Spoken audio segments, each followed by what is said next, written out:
তুমিও কি কলকাতার এয়ারপোর্ট যাওয়ার কথা ভাবছো কিন্তু রাস্তা খুঁজে পাচ্ছ না?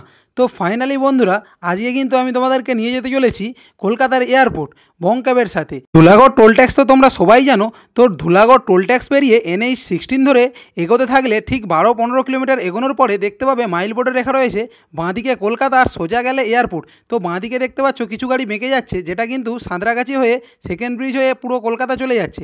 আর আমরা এয়ারপোর্ট যাব, তাই আমরা সোজা রাস্তাটা বেছে 2 কিলোমিটার এগোনোর পর দেখতে পাবো মাথার ওপর দিয়ে একটা ব্রিজ চলে যাচ্ছে। তো বাঁদিক দিয়ে ব্রিজে উঠে গেলে ওই রাস্তাটা চলে যাচ্ছে কিন্তু ডোমজুর। আমরা এয়ারপোর্ট যাব, তাই ব্রিজের নিচে দিয়ে আবারও সোজা এগোতে থাকলাম। 5 কিলোমিটার এগোনোর পরেই দেখতে পাবো যে দুটো রাস্তা ভেঙে গেছে। একটা কিন্তু ডান দিকে চলে যাচ্ছে, যেটা কিন্তু দিল্লি বা বর্ধমানের দিকে চলে যাচ্ছে। আর একটা দেখতে পাচ্ছ মাইল বোর্ডে লেখা আছে বাঁদিকে কলকাতা।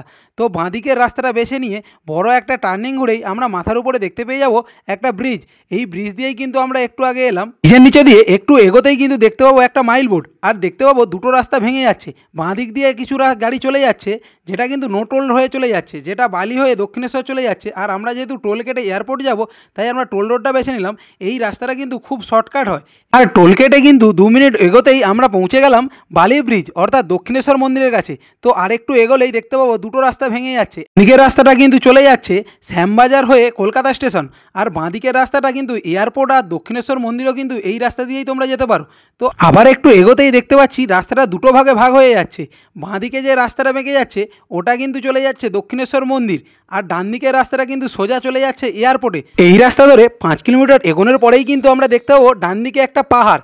আর এই পাহাড়টা কিন্তু তৈরি হয়েছে যত ময়লা আর আবর্জনা আছে সেই আবর্জনা দিয়ে।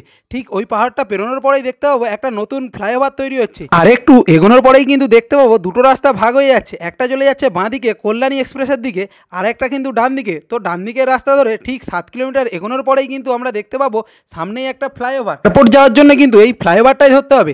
আর ফ্লাইওভারের বাঁদিকের রাস্তাটা ধরলে কিন্তু তোমরা পৌঁছে যাবে মধ্যমগ্রাম বা বারাসত। ফ্লাইওভার থেকে নামার পরেই দেখতে পাবে একটা সিগন্যাল। আর সোজা যে গাড়িগুলো চলে যাচ্ছে ওগুলো কিন্তু নাগের বাজারের দিকে চলে যাচ্ছে।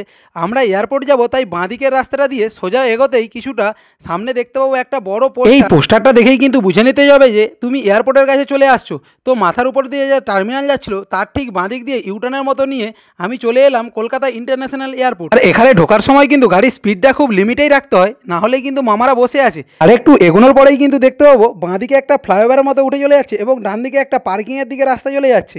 বাঁদিকের রাস্তাটা যদি তুমি কাউকে ড্রপ করতে আসো এয়ারপোর্টে, তো বাঁদিকের ওই ফ্লাইওভার ধরতে হয়। আর কাউকে পিক আপ করতে আসলে কিন্তু ডান দিকের রাস্তাটা ধরতে হয়। তো তোমরাও কারা কারা এই রাস্তা ধরে এয়ারপোর্টে আসছো আমাকে একটু কমেন্টে জানিও। আর কলকাতার কোন রাস্তা জানতে যাও সেটাও কমেন্টে একটু জানিও।